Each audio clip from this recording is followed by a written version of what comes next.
Hey, you can't tell if it's day or night in this show.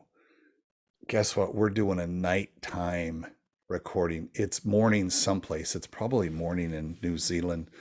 So, good morning to all our Yes, Kiwis out there. Dewey Freeman and Mark Sylvester, the Elder Council. Dewey, how are you, my friend?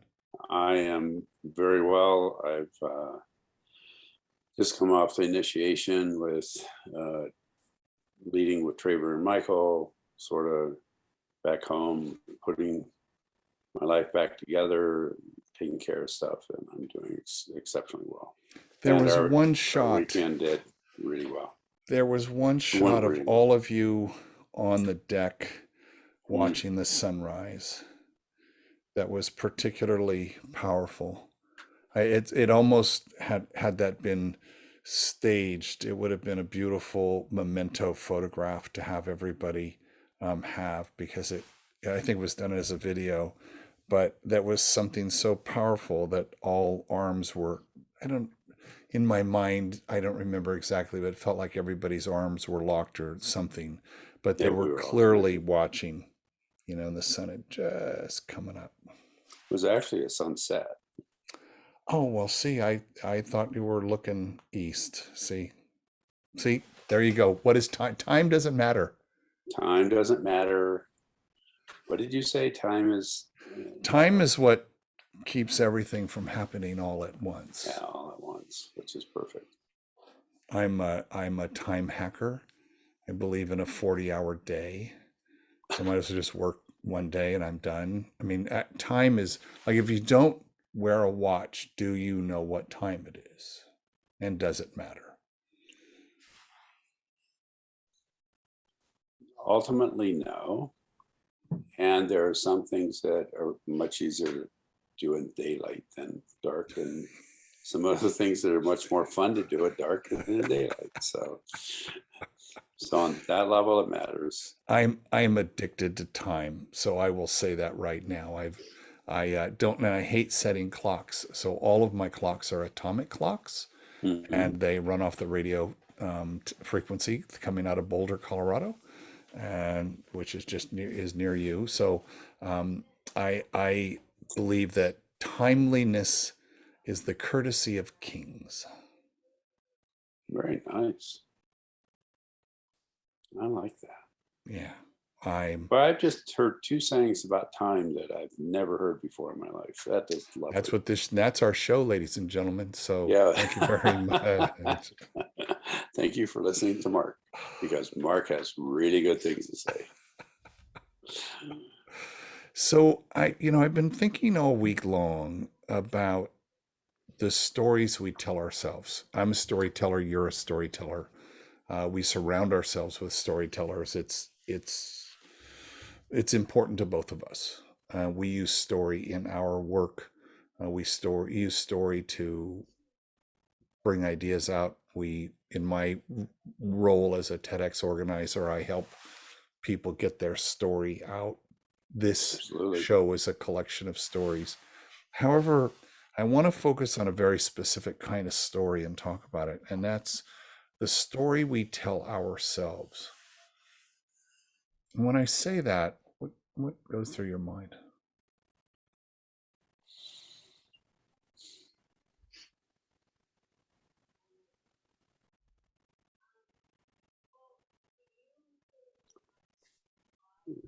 This is absolutely not where I thought I'd be going. However, I'm going to go there. Good evening, everyone.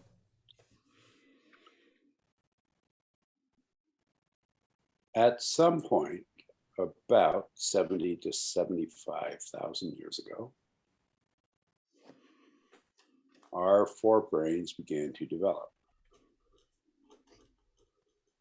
What our forebrains developed into, yes, the front part of our brain, what our forebrains developed into was a part of the organ of our brain that can make up fiction.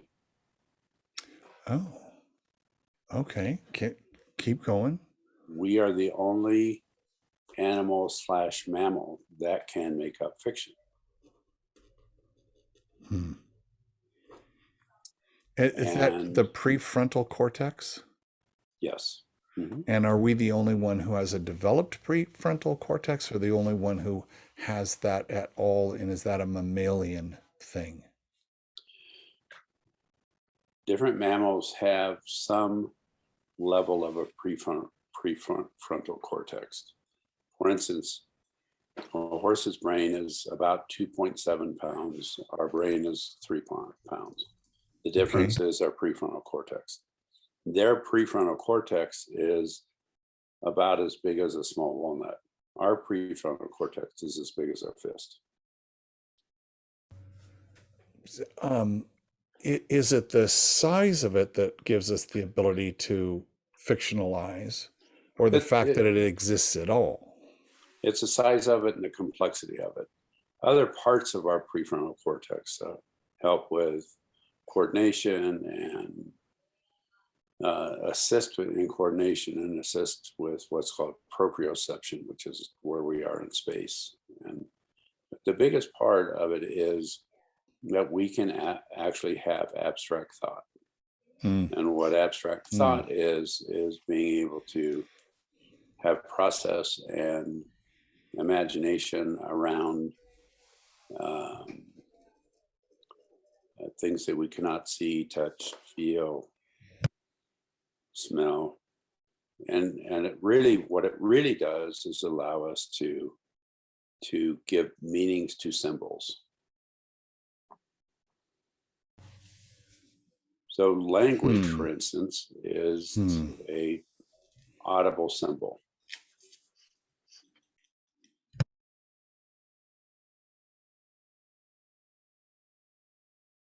So we can make a sound that says chair, and people who know English will go, oh, that's this thing that we sit in. And listeners will remember when we were talking about early childhood, which is another thread I'm fascinated with. When you talk about, like, we don't know, we associate that symbol, the word chair, with the thing chair, and that is a Mhm. learned behavior um, Right. over time. I'm I'm interested. Do here we go. Do we know it's fiction? Sometimes Hence the that's story we tell that's ourselves. yes, and that's, I mean, There you go. one of the There things you that's go. so lovely about doing these with you is, even though, and this is the truth, audience, we do not pre-plan this. However, what's so interesting about doing this with you is that many times, right when I'm about ready to go, and you ask these great questions that are right there. And it's like, no, sometimes we don't know that we're making up a story. Sometimes we know that we're making up stories. Sometimes we know that we're making up stories, but we really don't allow ourselves to believe that they're fiction. Mm. And sometimes we make up stories that are not fiction. I'm So, specifically thinking of the story that amplifies the sense of self-doubt. Because what's interesting is when I encounter someone who has that, I will, in an effort to help refocus them or flip their focus, if you will, knowing that they're going to listen to themselves when I walk away anyway. I'm just going to give them a little nugget to chew on and try to reframe something for them. How how do you get someone to understand that's a fiction? Because I could, in my instance, I will add a lot of evidence that they're fantastic, that they do have self-worth. And I'll give them, I'm not blowing smoke, right? I will tell them right. real things. And yet their perception of that is is honest and true to them. But to your point, I'm going to say it's fictional. It is fictional from an objective place. one of the pieces that we often do not stop and ask ourselves is the story that we're making up true? So, okay, stay with that for a second, Doc. So, our cognitively, it is a fiction. Emotionally, it is a truth. To us. Yeah. To Yes. us. To us. Mhm. So if I'm, and physically, I'm going to stay in our subconscious. Physically, if it makes me feel bad, is now affecting my sense, my body.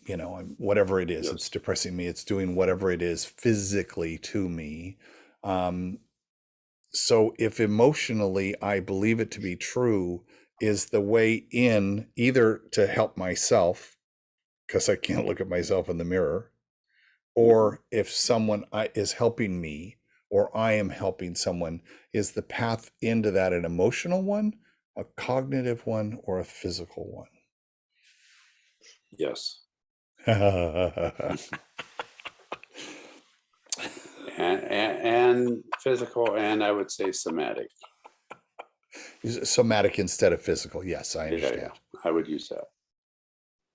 What's interesting is that in the stories that we tell ourselves many times, what we will do is whatever the story is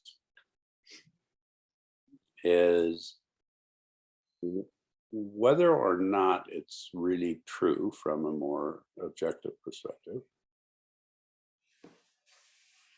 we will believe whatever that story is and behave as if it's true. Many times when we behave as if it's true, the response we get back from others will prove that it was true. It reinforces that behavior. Yeah. Right, right. So let me see if I can make an example out of this in improv. So in improv, someone will say, "Well, that's a mighty fine hat you got there, Mark. We're glad you're the new sheriff in town." So they've now just embodied me with a truth. I'm the new sheriff in town, and I Right. can believe that truth. And then I can live into it and I can tell that story. So now everything I say, my body, my emotion, how I react, how I am in the world is the new sheriff in town. I might even be a little afraid of being the sheriff. Well, Yeah, I don't know if you yeah. picked the right guy. And, and what's going to happen is depending on how compelling that is or how truthful it is, maybe Mhm, truthful it is, mhm. everyone is going to react to that and actually support that belief that I am the Mhm. sheriff. And I'm a little tentative. I'm glad that you all have faith in me, but I'm a little Yeah, tentative. right. Um, I tend to think of life through these improv lenses a lot of the time. Like how would you do that? And what got me on that path real quickly was this acting as if. Mhm. I'm acting as if I'm the sheriff, but when I'm trying to change my behavior, I was like, I'm going to act as if I'm a normal, adjusted, well-rounded, Exactly. A normal adjusted sheriff. right? I'm going to act as if. And so I've found that as I don't know if it's a coping mechanism or it's maybe it's part of being an elder. Could be that you notice that you're in a state and my Mhm. state's going to affect other people and that's not necessary. I don't need to put them through that. And so I'm going to act as if things are fine and deal with it later. I don't know, maybe that's way more Well, no, complicated psychologically. no, I think you're on the right track. Let me back up again a little bit and play with the story that you just told uh, in improv. So somebody says exactly what you said. It's like, yeah, you're the new sheriff in town, and what are you going to do about the outlaws? And then you go, let's say you freeze and go, oh shit, I don't know what to do with that. And then, As a player or as the yeah, as a sheriff? player, As a no. player, yeah, exactly. That's So you're exactly what the, happens, by the way. yeah, absolutely. Now, if you freeze, if I'm the one that says you're the new sheriff in town, and you Then I freeze, freeze. instead of taking a breath and going, okay, let me drop back into sheriff, a possibility is you could make up the story of, I'm horrible at improv. I have no idea what the sheriff would say. And why in God's name did Dewey give me that one? I could have done anyone but that. All of those things are stories that you make up that would stop you from being able to drop in and go, yeah, I'm the new sheriff and I don't know what I'm doing. I mean, that'd be another story. So much of what happens is people stumble over themselves and make up the story that whatever mistake they just made has just ruined everything. Hmm. For instance, that's one of the stories. You know what the coach tells us, because we have a coach, because we drill this stuff all the time. Get out of your head, Sylvester. Exactly. Get in your body. That. What does the sheriff feel like come from? When he says that to you? What do you feel? How does the sheriff feel? Yes. And then be just, and you know what he has us do? Make a sound. Ugh, ugh. And that'll help define my character. And Dewey, I'm telling you, I've been doing this for 6 years and I still feel like a white belt in doing this. But I found that the lessons that we drill over and over, it's funny, ironically, improv, you make it up as you go, but it's a muscle. It's a goddamn muscle that you work on. Yes. Right. And improv is life. And we don't know what we're going to say. We don't know how we're going to react. And someone says something to us and they lay some heavy shit on us, and now I'm all up. What do I say? And you're doing all this stuff, and what happens? All this up. Oh, and what your yes, keep going. You're great. And what your coach is telling you is get out of your fucking forebrain. Yeah. Get out of the part of you that's making up fiction. And get here. Yeah. Get there. And he says, if you can't think of, and his coaching is, if you can't think of anything, if you're fucking stuck, just start the sentence with, I feel, and that'll get you out of it. Yeah. I feel pretty apprehensive about this wearing his badge, and outlaws just left. I know they're coming back. Yeah. So now we have, and even if you say, I feel I don't know what to say as a new sheriff. Yeah. I feel like maybe you picked the wrong guy. Feel like I'm going to disappoint you. I mean, you can come up with a bunch of I feel likes, and the trick is, an interesting trick for me, because I love to talk, as our listener knows, is to say one line and shut the fuck up. Yeah. And then you let other people make up stories and see what is coming from them. Amen, brother. And trust your partner to come up your partner with some. They'll take that little gift you gave back to them, which could be a gift of a pause, gift of reflection. Yeah.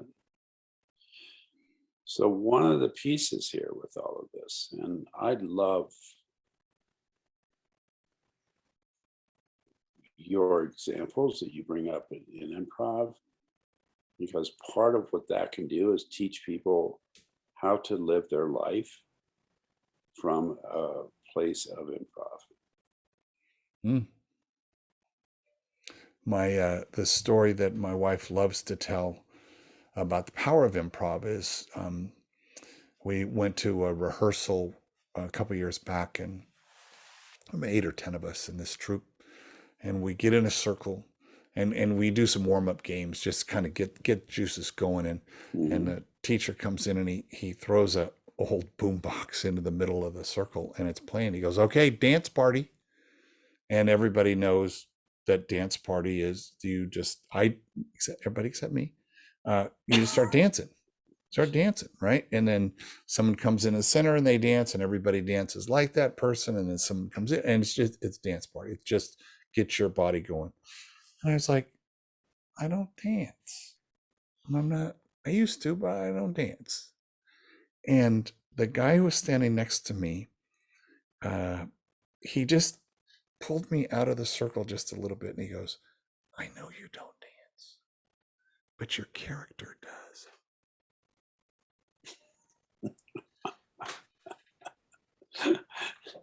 Which gave me permission to dance.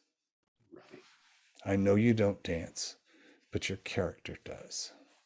So think about that as the story you tell yourself.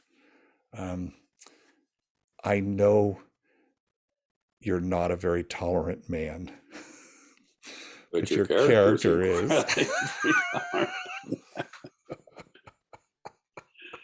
That'd be really good, I know that as a man, you're not very tolerant, but the husband of your wife is tolerant. That's pretty good. I like that. That works, right? Yeah.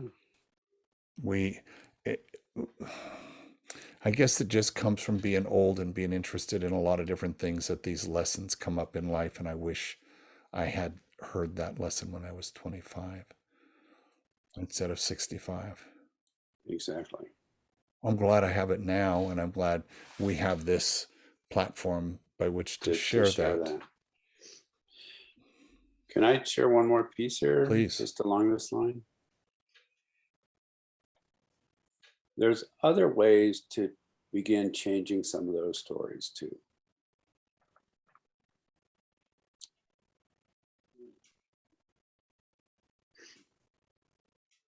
When you, and I don't mean you, Mark, but I mean you, audience, when you look in the mirror, what do you see? You look and go, I'm alive, I'm moving, I'm working on stuff? Or do you go, oh, I got some fat here, and this part of my body isn't what I want it to be, and I'm this and I'm that, and I mean, all of those things.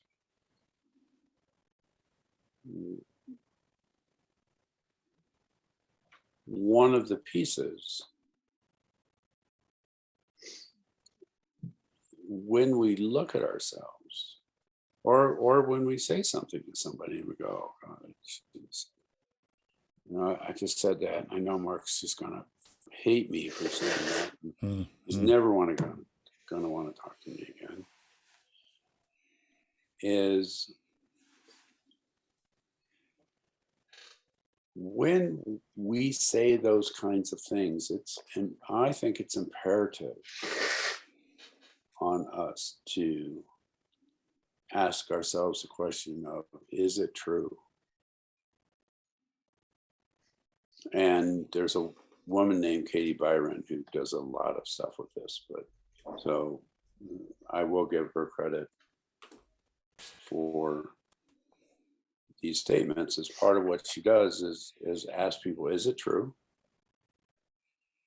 And then if people go, well, I think, yeah, I think I am sort of ugly, or whatever it is can you prove beyond a shadow of a doubt that it's true?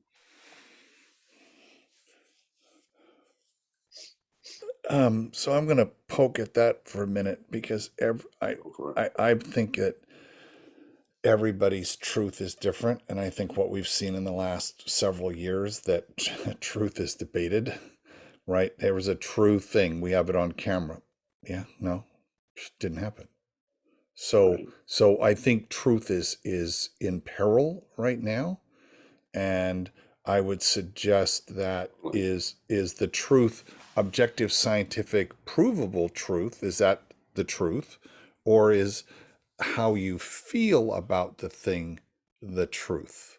and I have deferred to the how I feel about it is true to me, and that's my truth. Whatever the objective reality is whatever it was. I saw it different. I blinked. I didn't, it doesn't matter. How I feel about it, that I have. And I've found that when I am critical, and the word judgmental kept jumping out as you were talking. Everything had to be around judgment. When I'm being critical and I'm not positively critiquing, two completely different things, I will say, that thing you did made me feel this way. And that can't be, and I've done that very specifically, probably from some coaching earlier in life, because you can't debate. Well, you didn't feel angry. Yeah, I felt angry. I felt angry when X happened. Yeah. Well, it didn't happen that way. Okay, that I'm still feeling angry about that. Right. What you're saying, I can go with. I also think that when we're talking about truth, we're talking about truths on different. There's layer after layer after layer after. What's the bottom? I like where you're going. What's the bottom layer of that truth? What's the foundation? Well, is this like a triangle, or is this a square, or a circle? Come on, you know me. I'm going to draw this thing out, and I'm going to have it turned into a poster by the finish of the talk. Well, actually, what I see it as is, I would see it as ultimately a ball of energy at our core. Okay, I'll go with that. And I think we still need to question the truth. Like, let's say, this totally made up. Let's say you really, really are a stickler for time. Stickler for time. Yeah. Let's be here on time. Let's get going. And I show up 5 minutes late for whatever reason. One possibility is I can go, okay, Mark is really mad at me no matter what. I know that Mark's mad at me. He's holding his left hand up to his mouth and he's not talking. And I know that Mark's mad at me. And probably if I come late another time, he's not going to want to talk to me anymore. That's what I'm talking about. Those projections that we put on another person. And those judgments that we make of ourselves. I do think we need to ask, is it true? It's our ability, as we established earlier, Council, that we have the ability to fictionalize, and that is preeminent. Yes. I mean, it's right here. It's right in front of everything else. It's right in front of everything else. It's got to go through that. So I think asking this question, even about the feeling, is that true?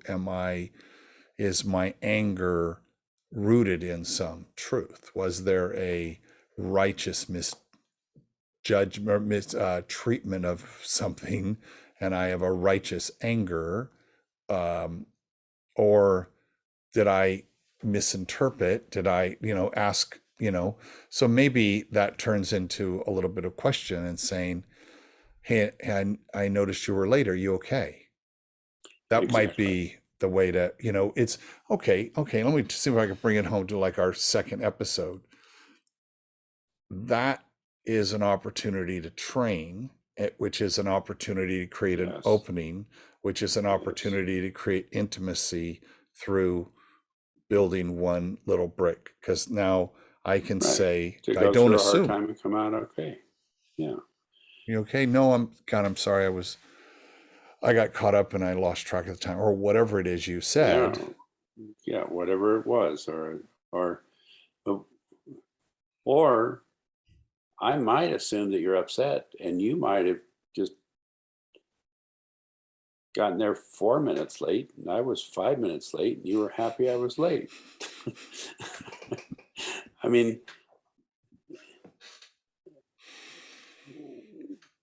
what we're working with here is trying to find out what's really happening between, particularly between two people, Right.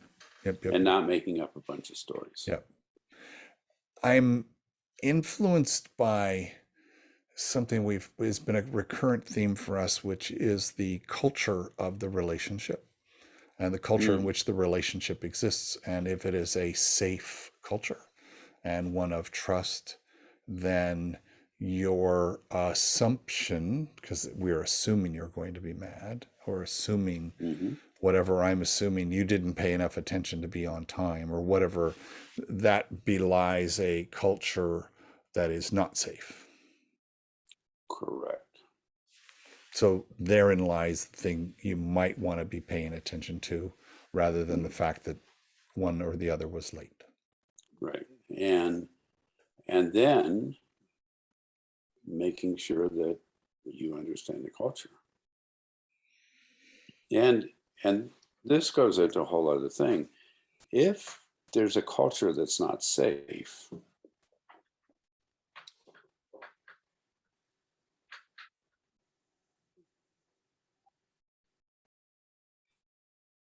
it might be worth looking at that culture. 100%. It might be worth going, is it true that I really want to be here? Is it true that I'm getting something out of this? Is it true that I mean, how many people have stayed married because they're supposed to, when they really looked at it and they really looked at the truth of it, they go, I need to be out of here. Should have been out of here five years ago. But I said, but is it that they don't feel safe to be able to make that, to acknowledge that truth? When we get there, it could be many things.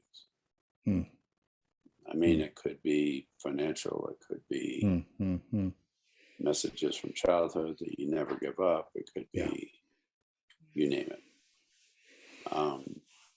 All of this gets me, we've bounced around a lot of different things that are just so important. I mean, I hope our listener has been taking notes, because I know I've been taking notes.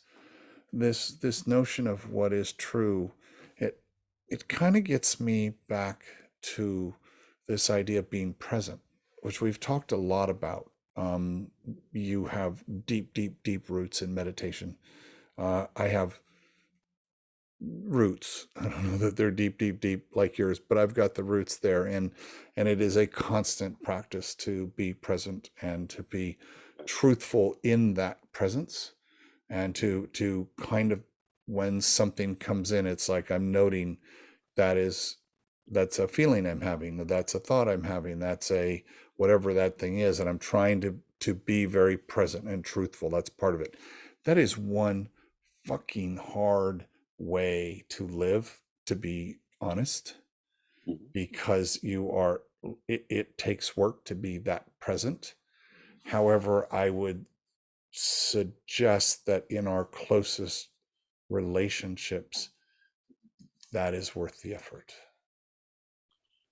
It's not only worth the effort, it is what creates intimacy. There you go. And I don't mean just sexual intimacy. I mean no. intimacy. It's the intimacy we have with coworkers. It's the intimacy we have with partners, with all the people in our lives. We want to be intimate. That language, you have to probably be super careful with that. But I would think that the Green Berets I know feel that they have a deeply intimate relationship with their brothers and sisters. Completely. And isn't that what we all crave? Yes. Yeah. Yes.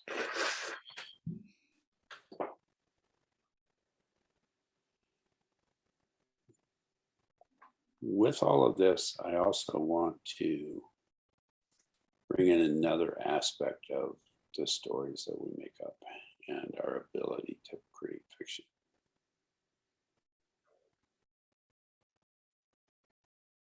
We've been talking about some of the stuff that's like core depths of relationship.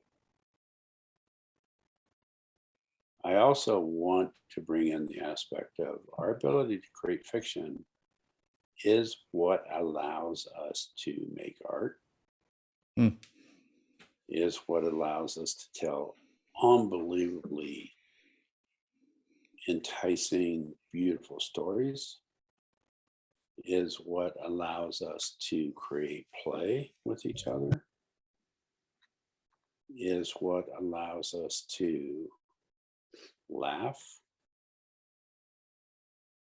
is what allows us, yeah, to do super silly things that are just, that you just go, oh my God, that was so much fun. It's what separates us from the bonobos. Yeah. And and it is what allows us to, it's what allows us to be this. Mm. Mm. One of the things that I say with all the stuff that I've done, and people go, well, where did you get all of that? Where did your theories come from? And the real bottom line is I make shit up. Absolutely. And I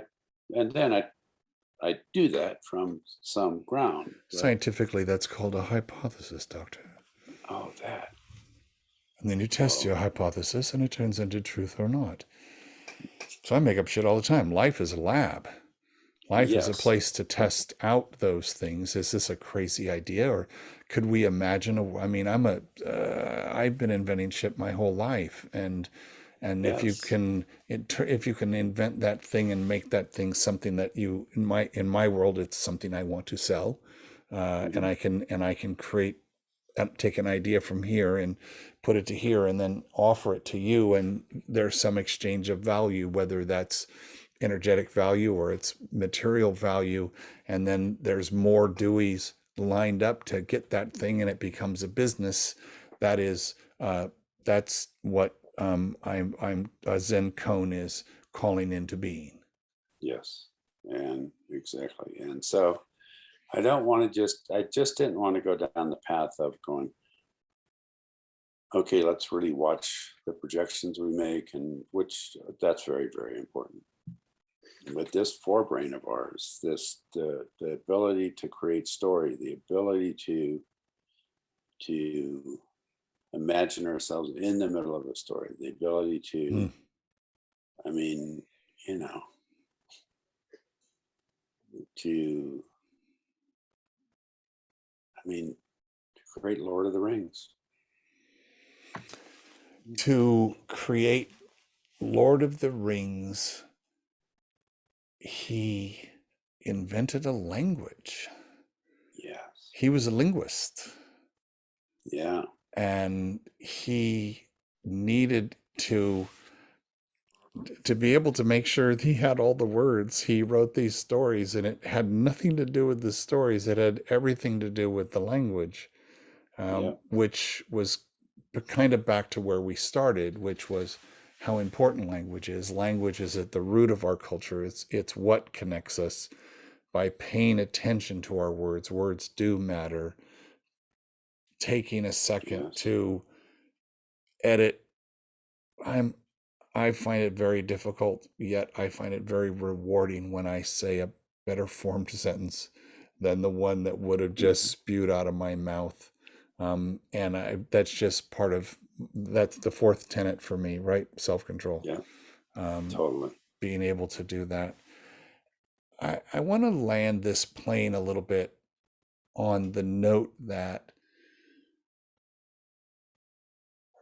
the the question I think when we find ourselves spinning, let's say that I'm spinning Hmm. on this story, and it's got me, and we all know that, we all can relate to that. I'm spinning on this story. Something somebody told me, something I'm telling myself, something that was a trigger, but I'm spinning. And there's no one around to stop the spin. I love this. What is truth? Because that is, at least allows us to jump into some objectivity and just stop for a second and say, what is truth in this, whatever, however you want to interpret that.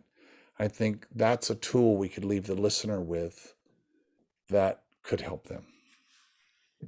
I think I'm totally with you. So it's, what is truth, or is this true? And the other thing that I would say, and this is what earlier on your coach is doing with you, is just say something. And what I say to people is do something different. It almost doesn't matter what you're doing. It never does. Just do something. If you get yourself all wound up in do something different. Improv, we call that the first unusual thing, or the tilt. Perfect. Yes. On that note, Dewey Freeman, I can't wait till we talk again. This is lovely.